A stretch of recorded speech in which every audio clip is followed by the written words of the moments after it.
하나님 말씀은 신명기 3장 23절부터 29절이 되겠습니다. 구약성경 280쪽이 되겠습니다. 신명기 3장 23절부터 봉독해 드리겠습니다. 그때 내가 여호와께 간구하기를 주 여호와여, 주께서 주의 크심과 주의 권능을 주의 종에게 나타내시기를 시작하시사오니 천지간에 어떤 신이 능히 주께서 행하신 일 곧 주의 큰 능력으로 행하신 일같이 행할 수 있으리이까 구하옵나니 나를 건너가게 하사 요단 저쪽에 있는 아름다운 땅 아름다운 산과 레바논을 보게 하옵소서 하되, 여호와께서 너희 때문에 내가 진노하사 내 말을 듣지 아니하시고 내게 이르시기를 그만해도 족하니 이 일로 다시 내게 말하지 말라. 너는 비스가산 꼭대기에 올라와서 눈을 들어 동서남북을 바라보고 네 눈으로 그 땅을 바라보라. 너는 이 요단을 건너지 못할 것임이니라. 너는 여호수아에게 명령하고 그를 담대하게 하며 그를 강하게 하라. 그는 이 백성을 거느리고 건너가서 네가 볼 땅을 그들이 기업으로 얻게 하리라 하셨느니라. 그때 우리가 100번 맞은편 골짜기에 거주하였느니라. 아멘. 모세는 왜 가나안에 들어가지 못했을까를 제목을 가지고 목사님 말씀하실 때 큰 은혜가 넘치기를 바랍니다.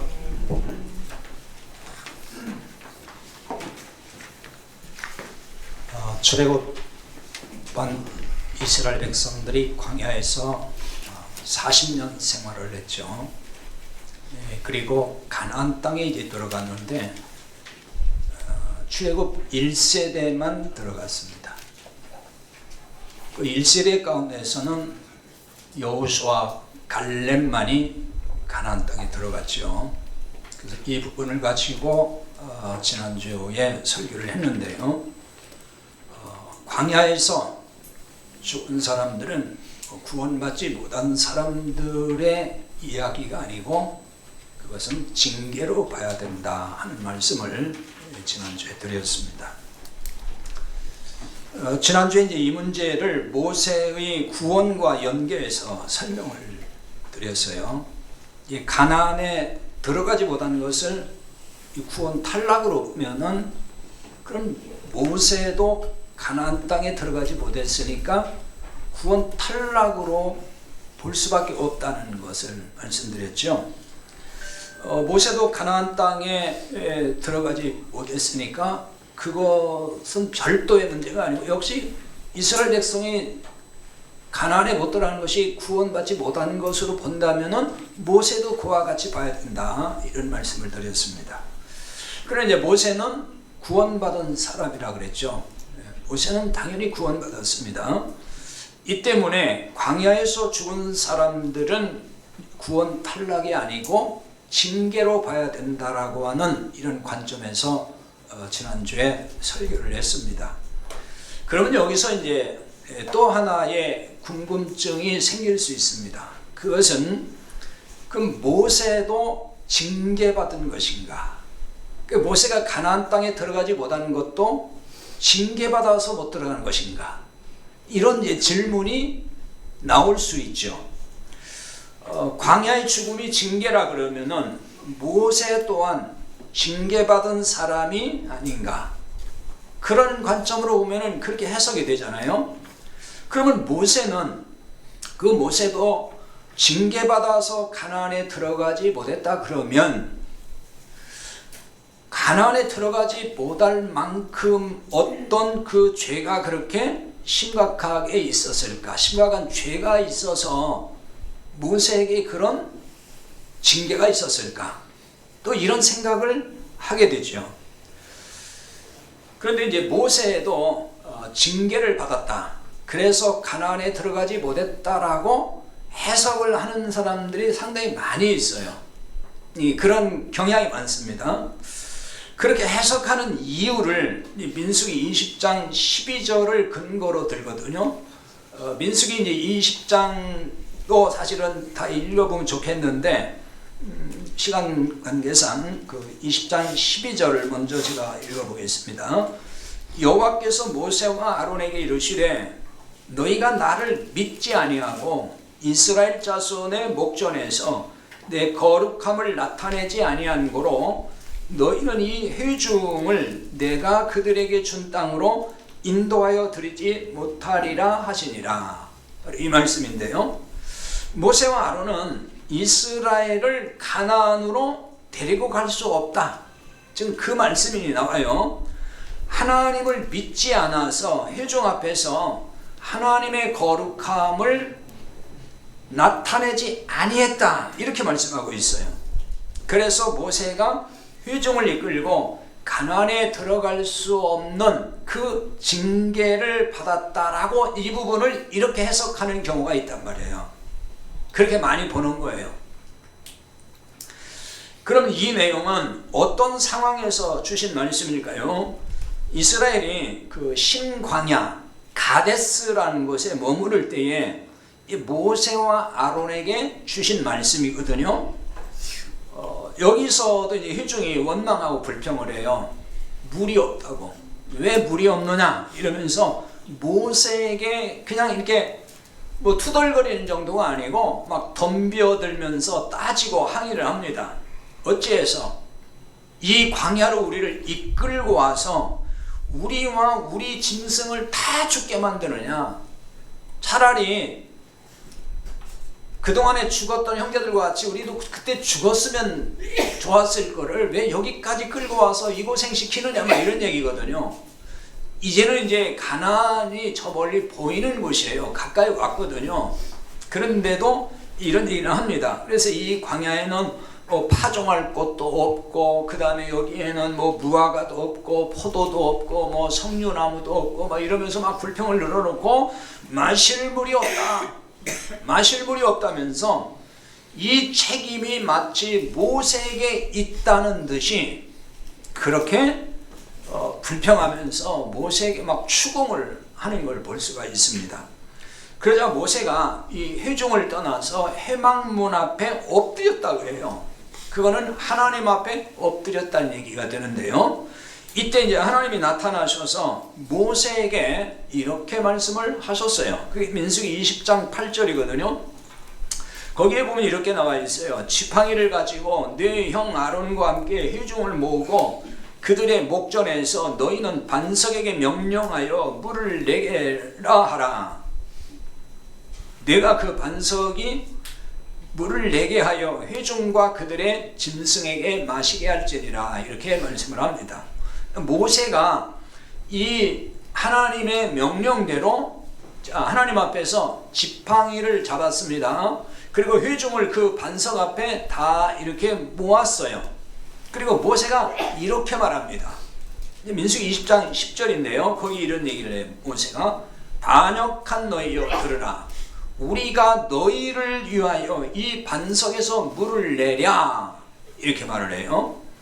모세가 지금 이 말을 잘 보면은 굉장히 감정이 상해 있고 화가 이렇게 머리 끝까지 나 있다는 것을 알 수가 있어요.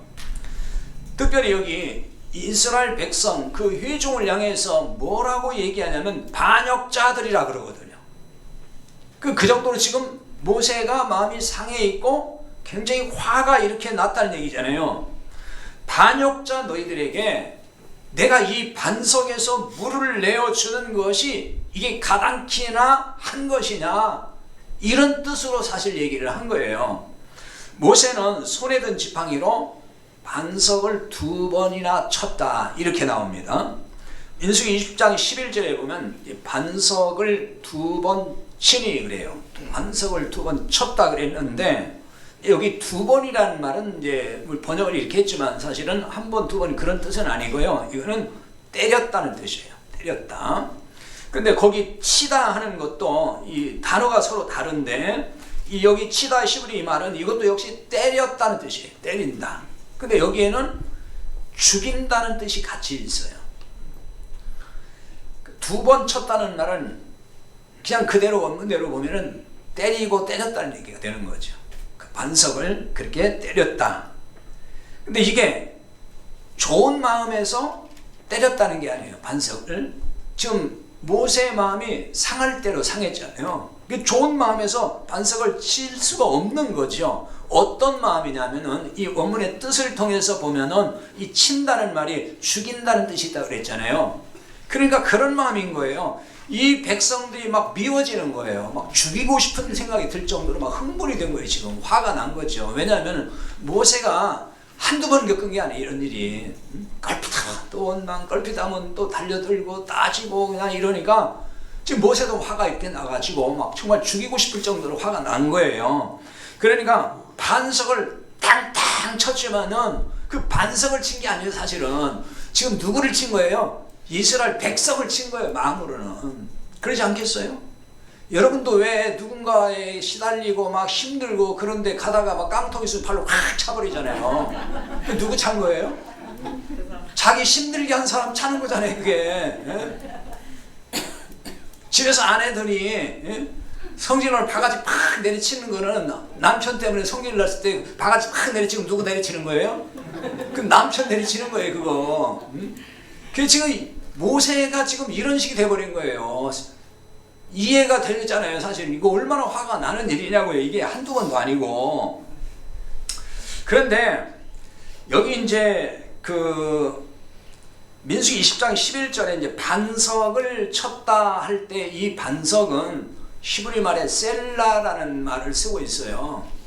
근데 이 반석, 바위 그런 뜻인데 이 반석을 말하는 이 단어가 여기 이 셀라라고 하는 단어 하나만 있는 게 아니고 추루라고 하는 히브리 말이 있어요. 그것도 큰 반석을 뜻하는 말인데 그 성경에는 이 두 가지 단어가 교차적으로 이렇게 사용하거든요.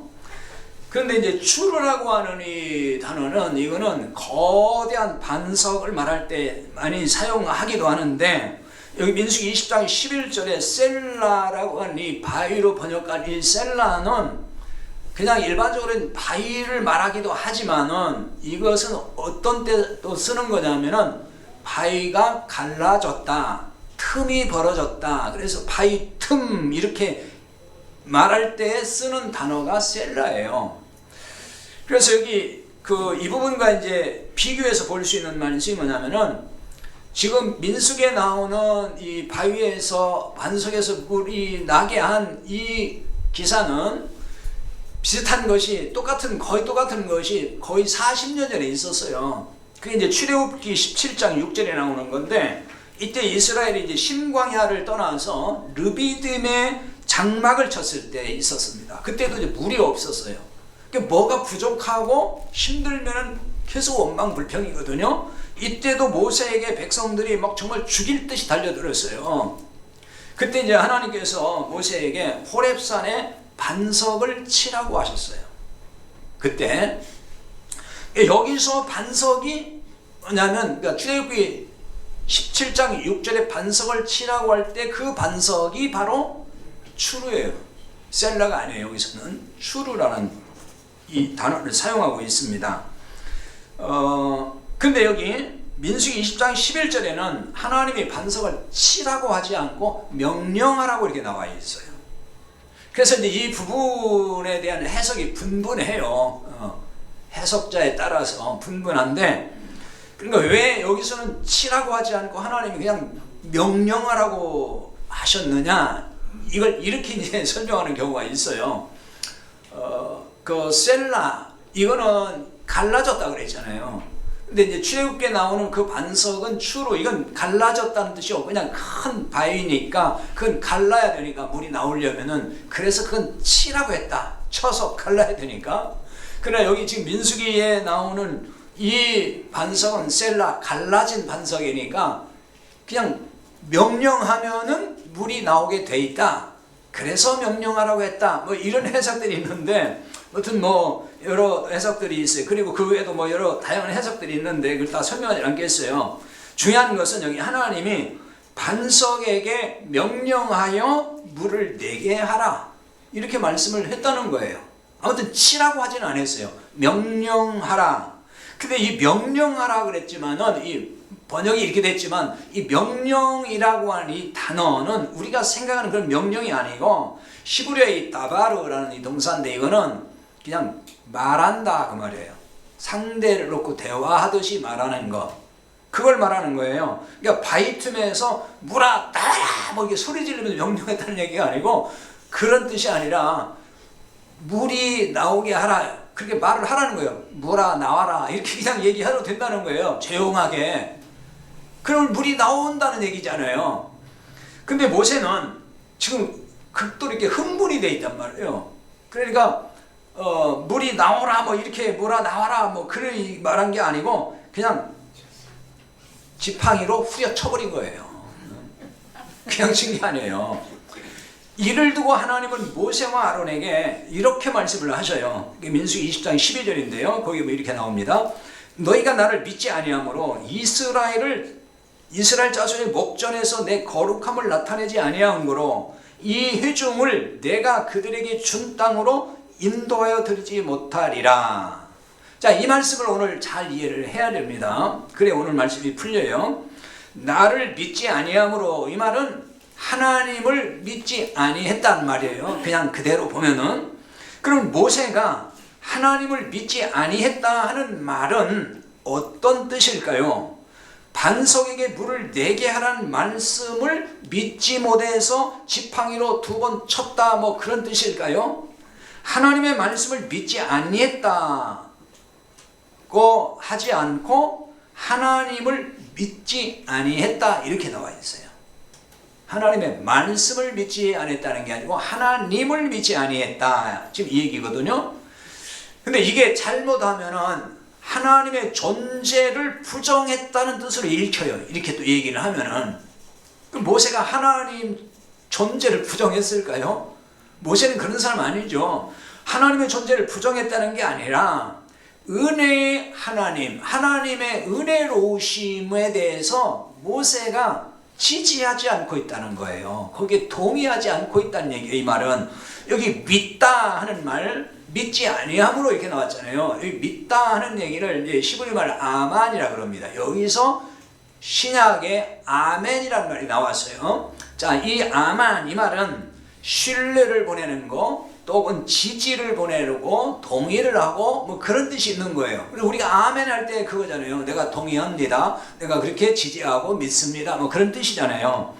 여기서, 그러니까 여기서는 이 믿지 아니했다는 얘기는 하나님의 존재 자체를 불신했다 뭐 그 얘기가 아니고 하나님의 지지하지 않았다, 하나님을 지지하지 않았다 이런 뜻으로 보는 게 좋다는 거죠. 그러니까 하나님의 뭘 지지하지 않는 거냐면은 하나님의 은혜를 지지하지 않는 거, 하나님의 행하시는 은혜, 그거예요. 거기에 대해서 동의할 수 없었다는 말이 되는 거예요. 그럼 왜 그럴까요? 왜 이렇게 봐야 될까요? 물이 없다고 지금 원망하잖아요. 그냥 원망이 아니에요. 그냥 끼리끼리 모여가지고 뭐 투덜거리고 그냥 뒤에서 조금씩 이렇게 왜 이래 막 이러면서 쓰곤대고 그 정도가 아니에요. 지금 모세한테 달라다는 거예요 지금. 그러면서 이미 이제 광야에서 여러 사건 속에 죽은 사람들 있잖아요. 그러니까 우리도 그때 죽었으면 좋을 텐데 왜 여기까지 데려와서 또 이 고생이냐 이러면서 엄청나게 지금 공격을 하고 있는 거거든요. 그러니까 이렇게 못된 백성들 아닙니까 지금? 그동안 하나님께 받은 은혜가 얼마나 많습니까? 그런데 또 이렇게 원망하고 막 모세를 막 못살게 괴롭히고 힘들게 한단 말이에요. 그럼에도 불구하고 하나님의 조치가 뭐예요? 하나님 어떻게 하셨어요? 벌을 내린 게 아니에요. 야, 안 되겠다. 아직도 정신 못 차렸다. 근데 좀 벌 좀 내려야 되겠다. 이게 아니고, 그게 아니고 물을 내게 해서 백성과 또 그들의 짐승까지도 마시게 하라는 거예요. 이게 이제 은혜로우신 하나님이시잖아요. 그들의 이런 모습에도 불구하고 하나님은 그들의 목마름을 아시고 물을 주시겠다는 거잖아요 지금. 그래서 물을 내게 하라는 거예요. 이렇게 하고 있는데도 불구하고. 근데 이게 모세는 지금 용납이 잘 안 되는 거예요. 이게 싫다 그 말입니다.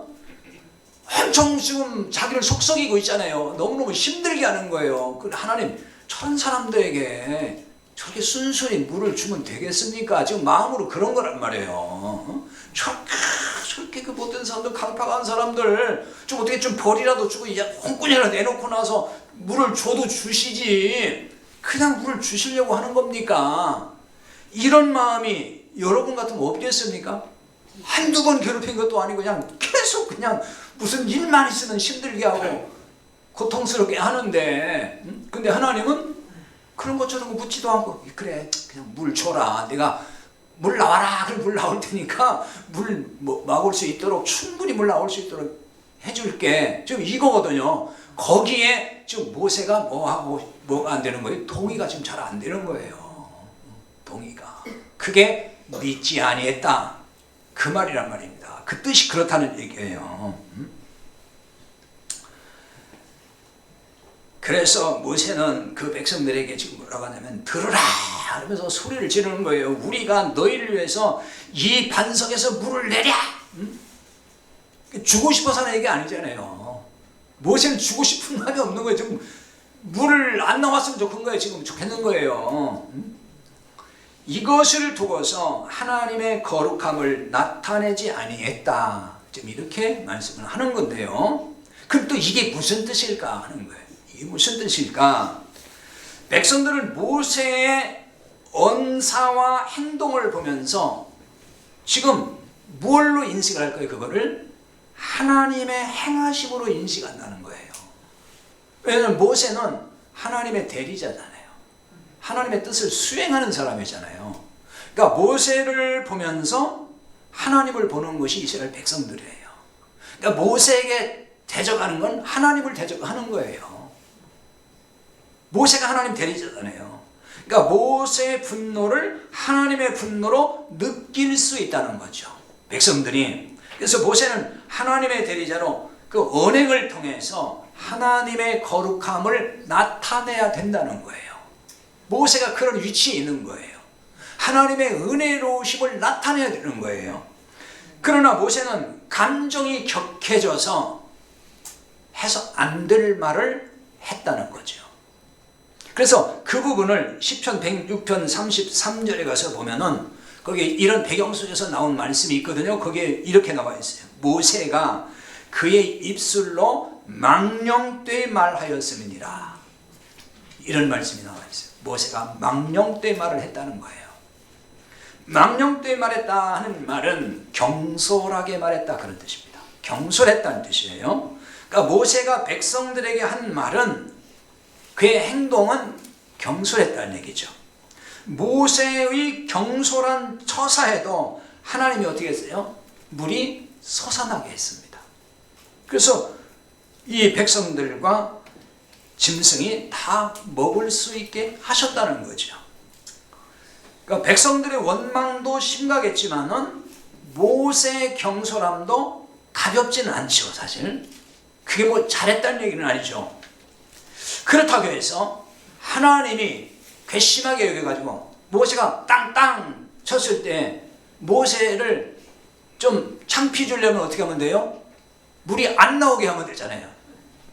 그렇죠? 근데 물이 나왔단 말입니다. 그게 뭐냐면은 물이 막 나오도록 하셨다는 얘기는 이게 다 하나님의 은혜를 말씀해 주는 거예요. 모세가 그렇게 경솔하게 했음에도 불구하고 하나님은 모세를 그냥 그 상태에서 한 그대로 물이 나오게 하셨다는 거죠. 그러니까 하나님은 이렇게 은혜로우신 하나님인 거예요. 그런데 이런 하나님이 왜 모세를 가나안에 들어가지 못하게 하셨을까? 자, 왜 그렇게 하셨을까요?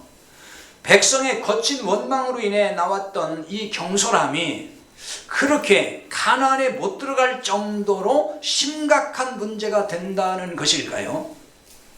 그게 그렇게도 가나안에 못 들어갈 정도의 그 문제가 된다는 걸까요?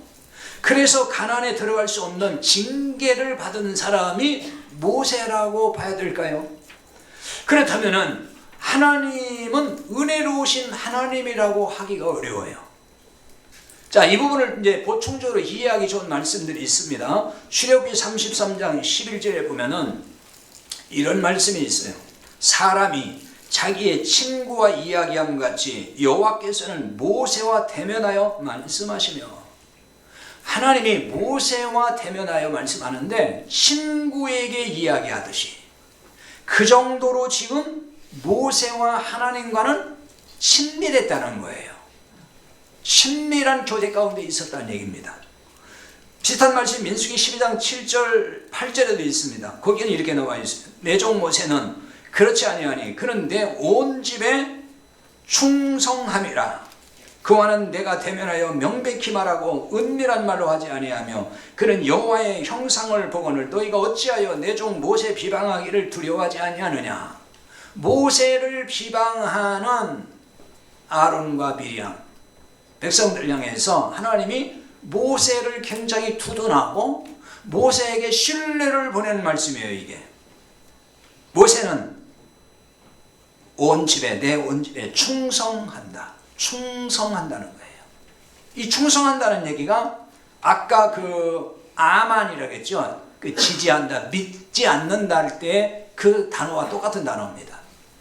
이 말은 내 온 집에 충성한다. 모세는 하나님 그 은혜로우심에 대해서는 한때 이런 얘기는 이런 마음은 가졌지만은 하나님에 대해서는 온전히 신뢰하고 지지하는 사람이었다는 거예요.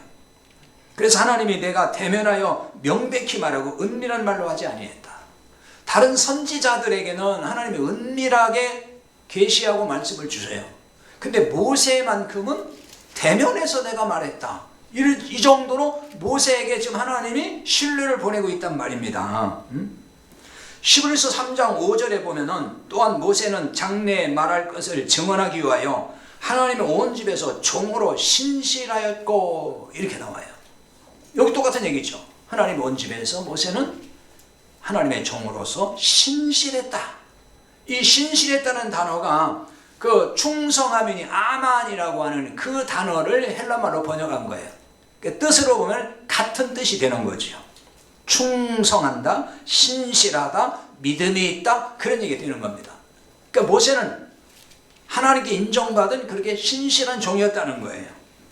근데 문제는 하나님의 온 집에서 종으로 신실했다. 이렇게 모세에 대해서 지금 여기 증거하고 있다는 얘기죠. 그러니까 하나님이 모세에게 대면하여 말씀하실 정도로 하나님과 친밀했고 이런 관계에 있다는 거예요. 근데 모세는 가나안에 들어가지 못할 만큼 징계받을 만한 나쁜 일꾼이 이런 걸 보면은 아니라는 뜻이 되는 거죠.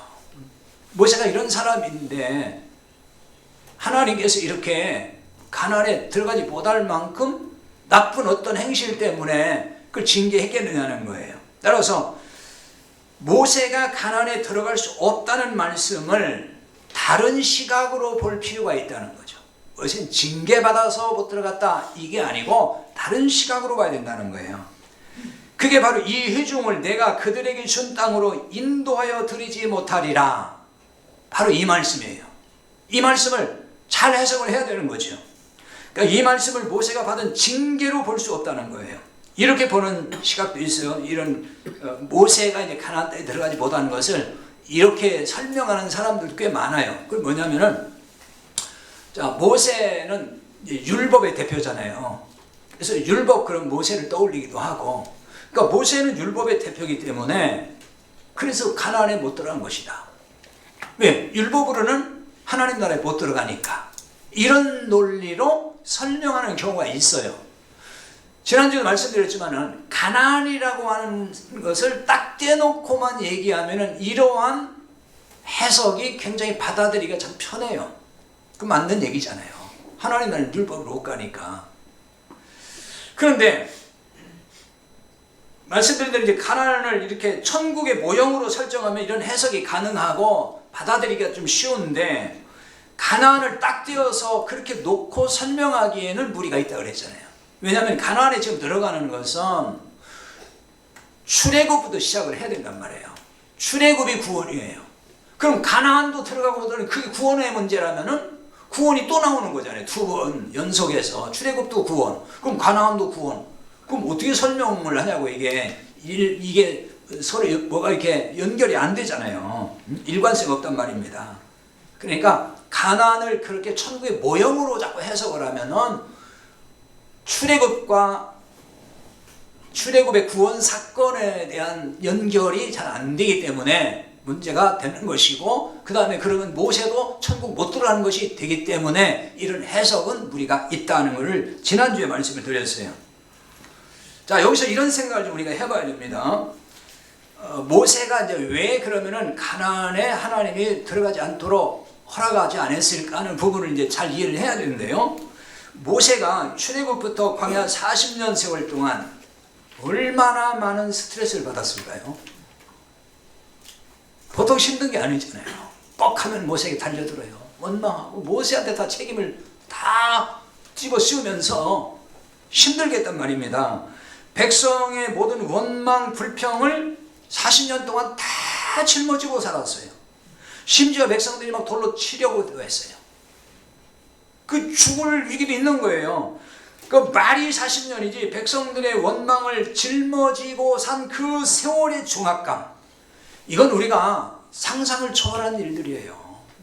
우리 그냥 기록으로 읽으니까 뭐 그런가 보다 하지만은 여러분은 뭐 누가 조금 싫은 소리 몇 마디만 해도 그냥 얼굴색이 확 변해가지고 그냥 팽 하잖아요. 솔직히 그러잖아요. 한두 번도 아니고. 근데 모세는 40년을, 모세가 무슨 죄가 있나요? 무슨 잘못했어요? 하나님의 뜻을 수행하잖아요. 근데 백성들은 신뢰를 안 보내 계속 원망해요. 불평이고 욕하고 달려들고. 그 얼마나 힘들었을까요? 그러니 모세가 다 내려놓고 싶은 마음이 없었을까요? 여러분 같으면 안 그랬을 것 같아요? 교회에서 일하다가 너무너무 힘들면 누가 막 괴롭히고 그러면 어떡하죠? 나 못합니다. 나 저 인간 싫어서 못합니다. 막 이러잖아요. 어? 사람은 다 그래요. 저도 어떤 때는 먹기 그만하고 싶을 때가 있었어요. 그런 마음 왜 없겠어요? 그거 없다면 거짓말이에요. 다 있다고요. 그 모세에게는 그게 없었겠느냐는 거예요. 한두 번도 40년을 시달렸는데 나 이제는 그만하고 싶다. 그런데도 모세는 오늘 신명기 이제 3장에서 본문을 삼고 읽어봤는데 뭐라고 했죠? 가나안까지 들어가기를 하나님께 기도했어요. 하나님께. 그 신명기 3장 25절인데요. 구하옵나니 나를 건너가게 하사 요단 저쪽에 있는 아름다운 땅, 아름다운 산과 레바논을 보게 하옵소서. 건너가게 없어서 요단을 건너서 가나안에 나도 들어가고 싶다는 거예요. 이게 무슨 모세의 무슨 사사로운 욕심일까요? 어떤 뭐 욕망 때문에 그럴까요? 충성심에서 기도했다고 봐요. 왜 아까 모세가 신실했다고 그랬잖아요. 충성스럽다고 그랬잖아요. 그 마음에서 하나님 앞에 기도했다고 볼 수 있어요.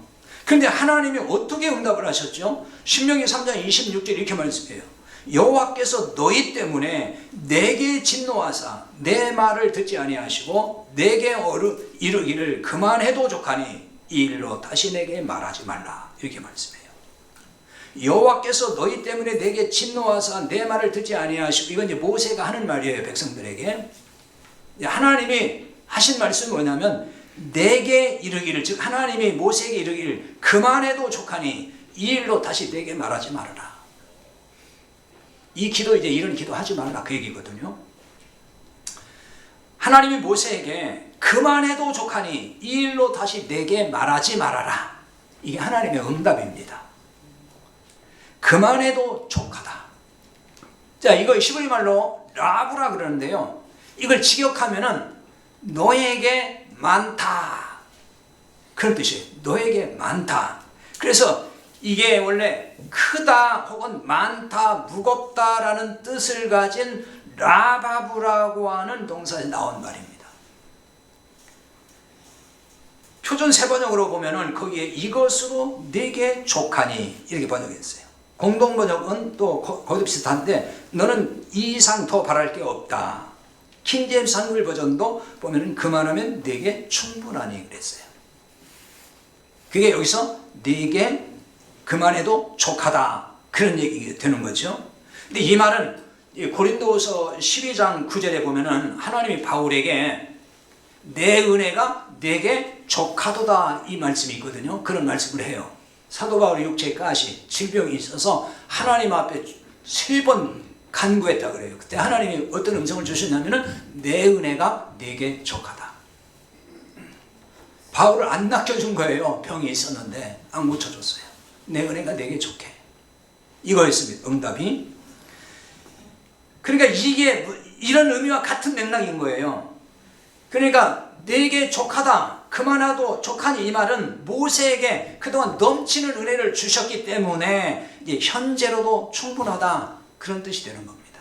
그러니까 지금까지 하나님의 은혜로 내가 사명을 충분히 이제 감당했다, 그런 뜻으로 이해할 수 있는 말씀인 거죠.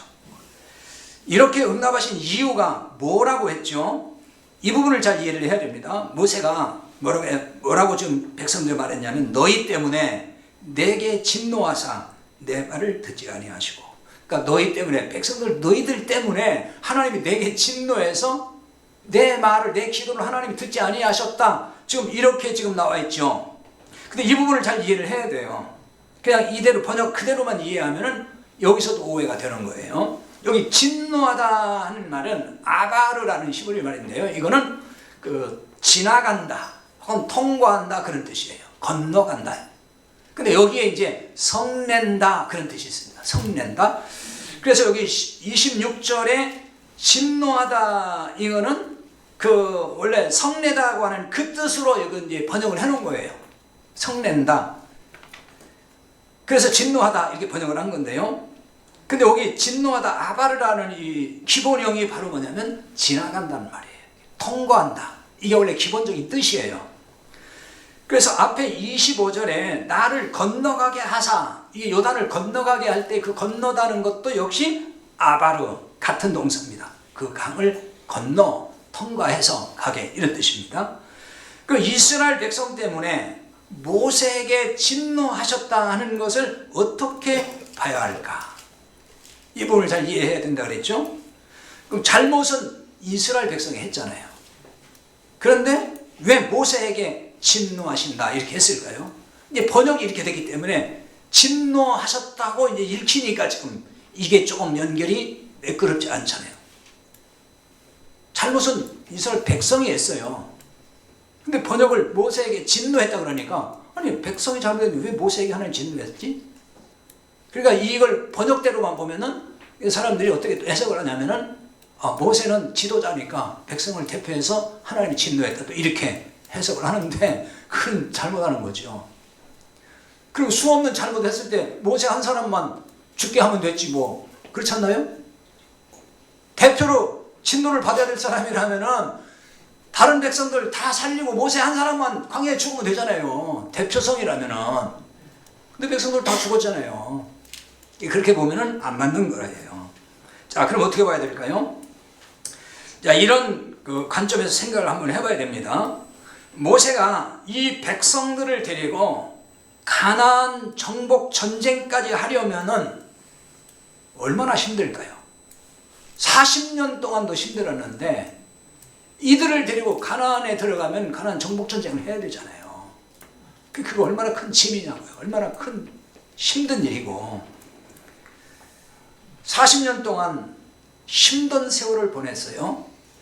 그래서 지금 모세가 40년 지나면서 심신이 지쳐 있다고도 할 수가 있어요. 그렇기 때문에 굉장히 예민해 있는 상태, 화를 내는 거예요. 그러니까 백성들이 화를 내고 분노가 나오는 겁니다. 여러분, 가끔 왜 사람들이 뻑하면 그냥 아무것도 아는 말 듣고도 막 화를 벌컥벌컥 내는 사람이 있죠.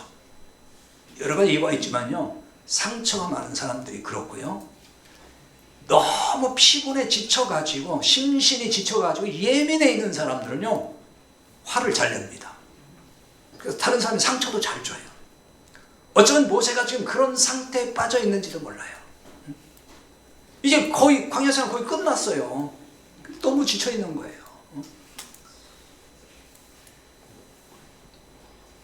우리가 어떤 일에 많이 지쳐 있어요. 많이 힘들어하고 있어요. 마음이 상해 있어요. 그럼 이런 사람들에게 필요한 게 뭐죠? 휴식입니다. 안식. 쉬어야 됩니다. 그러니까 여러분도요, 너무 피곤해 지쳐있고 막 너무 예민해 날카롭다, 그러면 그건 쉬라는 증거예요. 쉬어야 됩니다. 모든 걸 내려놔야 돼요. 그래서 하나님은 이런 모세를, 이렇게 지쳐있는 모세를 가나안까지 백성들과 함께 가게 할 수 없다는 거예요.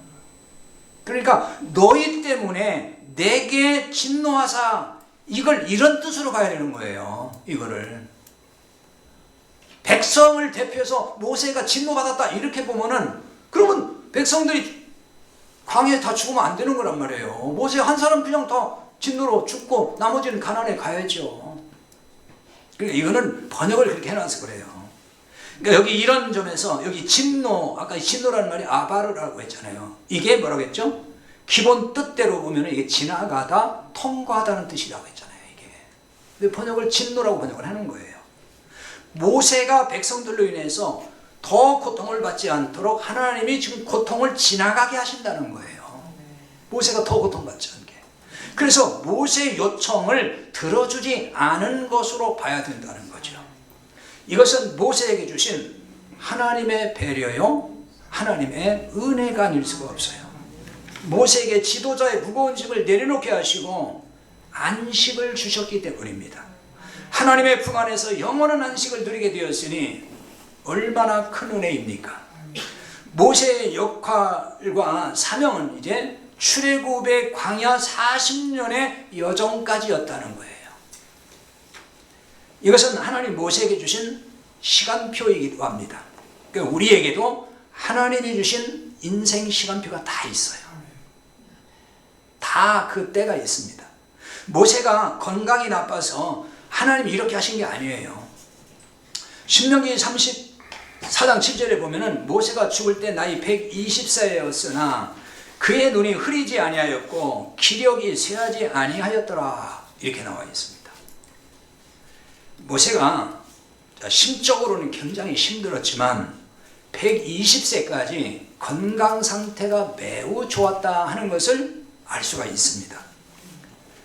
더 일할 수 있는 건강이긴 하지만 하나님이 정해주신 때가 있었다는 거예요. 그래서 모세의 역할이 끝나면서 모세는 이제 영원한 안식에 들어가는 거죠. 이제 쉴 때가 왔다는 거예요. 모세가. 하나님이 모세에게 가나안에 들어갈 수 없다고 하실 때에 모세로서는 걱정되는 것이 많았을 거예요. 아니, 걱정이 굉장히 컸을 거예요. 왜냐하면 그러면 이 완악한 이 백성을 누가 나를 대신해서 끌고 가나안에 들어갈 수 있을까? 왜? 40년 겪어보니까 너무너무 힘들어. 이거 누가 감당할까 도대체? 이런 생각 안 들겠습니까? 모세가 걱정이 많았을 것 같아요. 그러나 하나님이 모세의 뒤를 이어서 일할 일꾼을 준비해 놓으셨어요. 하나님은 모세에게 가나안 입국 불허를 통보하신 후에 하신 말씀이 있죠. 그게 신명기 33장 28절입니다. 너는 여호수아에게 명령하고 그를 담대하게 하며 그를 강하게 하라. 그는 이 백성을 거느리고 건너가서 내가 볼 땅을 그들이 기업으로 얻게 하리라. 지금 여기 가나안 정부가 땅을 분배하는 일을 누구에게 맡기겠다는 거죠? 여호수아에게 맡기시겠다는 거예요. 여호수아에게. 하나님은 모세를 대신해서 일할 일꾼을 이미 준비해 놓으셨어요. 예비하신 거예요. 하나님의 일은 그러니까 사람이 하는 것 같지만은 하나님이 하신다는 거예요. 성전 공동체요, 주님의 몸인 교회 일도 마찬가지예요. 주님의 몸이시기 때문에 하나님이 이끌어 가시는 겁니다. 사람이 하는 것 같지만은 때를 따라 하나님이 세우시는 일꾼이 있는 것이고 하나님은 이 일꾼들을 통해서 일하시는 거예요. 그러니까 사람이 하는 것 같지만 하나님이 그를 통해 하시는 거란 말이에요.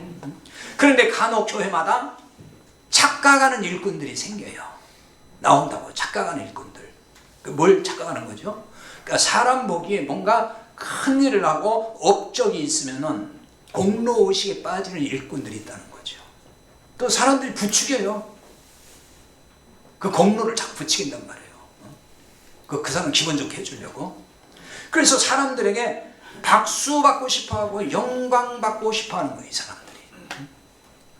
이런 현상은 자신을 통해서 하나님이 일하신다는 걸 모르는 거예요. 그걸 모르는 거잖아요, 지금. 그러니까 말은 하나님의 은혜라고 늘 얘기해요, 사람들이. 그런데 하는 걸 보면은 하나님 은혜가 아니에요. 자기 힘인 거예요. 자기 능력. 속으로는 내가 했다 이렇게 얘기를 하는 거죠, 속으로는. 사람들 듣기 좋게만 하나님 은혜예요 뭐 이렇게 얘기하고, 실제는 그게 아니에요. 왜냐하면 진짜 그러면은 그 박수 받는 것도 싫어하고 영광 받는 것도 싫어하고 그 거절해야 되는데 그걸 너무 즐기고 있다는 거죠. 즐겨요 그렇게. 아이고 장로님 대단하시고, 아이 뭐 내가 했나, 뭐 하나님이 하셨지 뭐. 그 즐긴다니까요. 그거는 실제 하나님의 은혜라고 인정 안 하는 거예요. 사실은 마음으로는.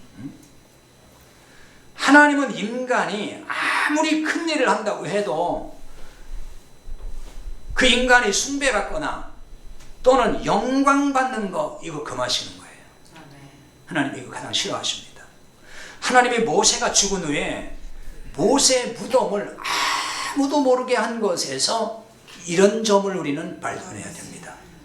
신명기 34장 5절 6절에 보면 이렇게 나와 있어요. 이에 여호와의 종 모세가 여호와의 말씀대로 모압 땅에서 죽었고 벳볼 맞은편 모압 땅에 있는 골짜기에 장사되었고 오늘까지 그의 묻힌 곳을 아는 자가 없느니라.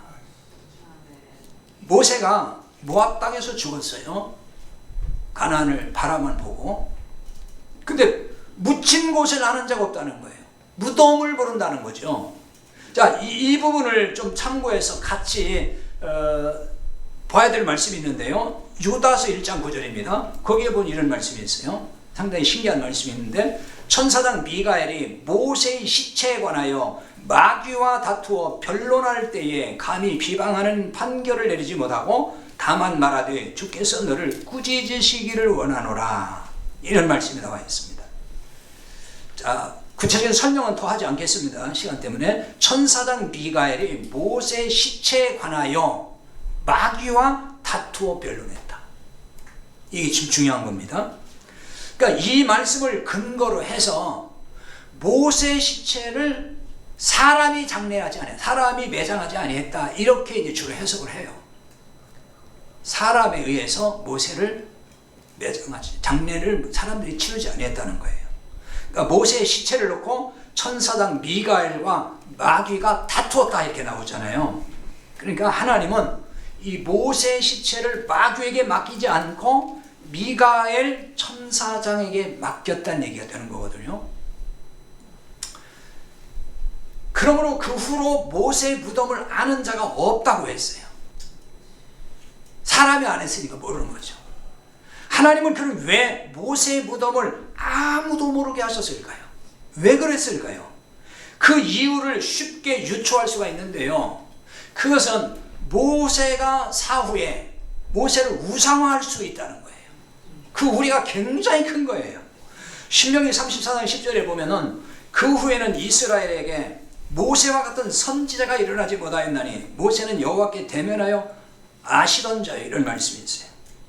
그러니까 모세 이후에는 모세와 같은 선지자가 일어나지 않았다. 그러니까 모세만큼 훌륭한 하나님의 일꾼이 없었다는 얘기잖아요. 그 정도로 모세가 위대한 인물임에는 틀림이 없는 거예요. 지금도 마찬가지예요. 모세만큼 위대한 인물이 있나요? 이런 인물이기 때문에 이스라엘 백성들은 죽은 모세를 숭배할 수 있다는 거죠. 왜냐하면 사람들은 그걸 되게 좋아해요. 누군가를 숭배하는 거. 우리 교회 역사에서 보면 그런 일들이 있고 지금도 있잖아요. 중세기부터 시작을, 그 전부터 있었지만은 가톨릭에서 성자 숭배 사상이 있어요. 지금도 성자를 숭배합니다. 그러니까 성인이라고 하는 사람들, 가톨릭에서 성인이 있어요. 성인. 그들의 기준에서 성인을 선정하잖아요. 죽은 자들 가운데서. 우리나라에 뭐 김대건 신부인가요? 그분도 아마 성인 바지를 올랐을 거예요. 그 성자, 그 성인, 이런 사람들 숭배한다니까요. 숭배해요, 그 사람들을. 인간이 꼭 이런 짓을 해요. 그런데 이제 문제가 뭐냐면은 오늘날 이런 것을 반대하고 개혁한 게 우리 개혁교회잖아요. 우리 소위 말해 개신교라고 우리 기독교. 근데 이 개혁교회라고 하는 교회에서도 때로는 죽은 목회자를 위대하다 그래서 기념하는 교회도 있단 말이에요. 이게 과연 옳은 것인가? 그 이름을 딴 무슨 건물을 짓기도 하고 막 그래서 길이길이 기념하면서 숭배도 하는 걸 볼 수가 있어요. 이런 것은 죽은 이를 영광스럽게 하는 게 아니고 욕되게 하는 것이 되는 거예요. 심지어는 살아있는 사람인데도 그 우상화하는 교회도 있더라고요. 지금 뭐 실명은 얘기하지 않겠습니다. 좀 깜짝 놀랐어요. 그 얘기 듣고. 이게 이제 대형화가 되면 초대형 교회가 돼버리면은 그렇게 되는가 봐요, 자꾸. 우상화 작업을 한다니까요, 교회가. 그 숭배하는 거지 뭐예요. 그럼 죽고 나면 얼마나 잘하겠습니까? 더 이제 죽고 나면은. 지방의 어느 교회에서 어떤 장로님이 이제 전화가 왔는데요. 막 한탄을 하면서 저한테 막 상담을 해왔는데 무슨 얘기냐면은 자기가 섬기는 교회에 뭐 공로가 많은 어떤 목사님이 계신가 봐요, 역사 속에서. 그가 공적비를 만들어 가지고 예배당 그 들어간 출입구에다가 딱 이렇게 세우자고 교회가 결의를 했다는 거예요. 근데 이 장로님 그걸 반대했다는 거예요. 말이 안 된다는 거죠. 예배당 출입구에 하나님께 예배하러 가면서 왜 그걸 보게 만드냐. 이게 옳은 겁니까? 하고 저한테 이제 물은 건데 이 장로님은 왕따 당했다 그러더라고요. 반대 혼자 해가지고. 여러분 이런 게 맞다고 생각합니까? 아무리 공로가 많고 아무리 위대한 일을 했다 할지라도 하나님 앞에서는 공로가 없어요. 하나님 앞에서는 없는 거예요. 죽은 자가 그 누구일지라도 하나님 앞에서는 공로를 말할 수가 없어요. 근데 후대가 그 공로를 기리고 있으면은 그 죽은 자를 욕되게 하는 것이 된단 말이에요. 그 죽은 자가 좋아할까요, 그거를? 안 좋아한다니까요. 살아있는 사람이 좋아하지. 하나님이 받으실 영광을 죽은 자가 받고 있으면은 이게 말이 되느냐는 겁니다. 세상에서는 죽은 자의 공로를 기립니다. 뭐 세상은 당연히 그렇게 해요. 그거에 대해서 뭐 이의를 제기하지 못할 거예요. 세상은 다 그렇게 하니까. 근데 그 세상에서 하는 그거를 똑같이 교회에 데려가지고 교회에서 그러면 되냐는 거예요. 그럴 수 없는 거예요. 오직 하나님의 은혜만 드러나는 곳이 교회여야 되는 거죠. 이게 교회예요. 죽은 자가 영광받고 죽은 자를 숭배하는 일은 그 마귀가 좋아하는 거예요. 유다서 1장 9절 아까 말씀 소개했는데 그 천사장 미가엘이 모세의 시체에 관하여 마귀가 다투었다라고 했잖아요. 거기에. 그래서 이 부분을 주로 이렇게 해석하는 사람이 있어요. 그러니까 천사장 미가엘이 그러니까 모세를 장사하려고 할 때에 마귀가 나타나가지고 모세 시체를 장사하려고 뺏어가려고 했다. 그렇게 보는 해석이 있어요. 그러니까 마귀는 모세 장례식을 굉장히 거창하고 그 다음에 무덤을 크게 만들고 화려하게 만들려고 했을 거라는 거죠. 이렇게 보면은. 아니 하나님의 일꾼을 무슨 마귀가 자기 편도 아닌 사람을 무슨 무덤을 크게 해주고 뭐 그렇게 할까요? 그런 생각이 들죠, 사실은. 근데 그게 함정인 거예요. 무슨 얘기했어요? 그렇게 해놔야만이 사람들이 숭배하잖아요. 훗날 후대에 가서 모세를 숭배한단 말이에요. 그럼 하나님 대신 모세를 숭배하려는 꼼수가 바로 마귀에게 있는 거란 말이에요. 마귀에게 교묘한 겁니다. 여러분 지금 카톨릭 그 필리핀이라든지 남미라든지 이게 거의 그 카톨릭이잖아요. 그런데 뭐 여행을 안 가보셨어도 방송에 자주 나와요. 그들이 그 성당 앞에서 하는 거 뭐 행사하는 거 봤습니까? 완전히 미신 우상 숭배하는 거예요. 그 성자 뭐 무슨 날 되면 또 뭐 그런 뭐 상 같은 거 다 걸어놓고 뭐 그 어떤 형상 만들어놓고 뭐 행사하고 그 경배하고 뭐 이런다고요. 완전히 하나님은 없어요. 그냥 그 위대한 성자 해가지고 뭐 그런 날, 그 유럽에도 그렇더라고요. 유럽에도 보니까. 유럽의 많은 교회들도 그렇게 아주 우상화되어 있고 미신화되어 있어요. 교회가. 그러니까 하나님은 온당한 데 없고 그냥 사람만 높인다. 죽은 사람들 성자라 그래가지고. 그 성자한테 빌면은 뭐 무슨 뭐 재앙이 떠나고 뭐 복을 받고 뭐 이래요. 그 방송에 그런 거 많이 볼 수 있어요. 이렇게 되는 거예요, 다. 그러니까 그 무덤을 화려하게 만들고 비석을 아주 멋지게 만들고, 그게 다 뭐냐면 그렇게 해서 하나님보다 사람 죽은 자를 경배하게 만드는 것은 그 이스라엘 백성을 그렇게 해서 영적으로 타락시키는 효과가 있다는 거잖아요. 그래서 마귀가 그렇게 하려고 시도했다, 이렇게 보는 것입니다. 여러분, 교회에서는 산자든지 죽은 자든지 아무리 큰 업적을 남겼어도 숭배 대상이 될 수가 없어요. 사람이 영광 받아서는 안 되는 거예요. 오직 하나님만이 경배받으셔야 되고 영광을 받으셔야 하는 것입니다. 우리 공동체에서 아직 오직 하나님만이 존귀와 영광을 받을 수 있기를 바랍니다. 기도하십시다.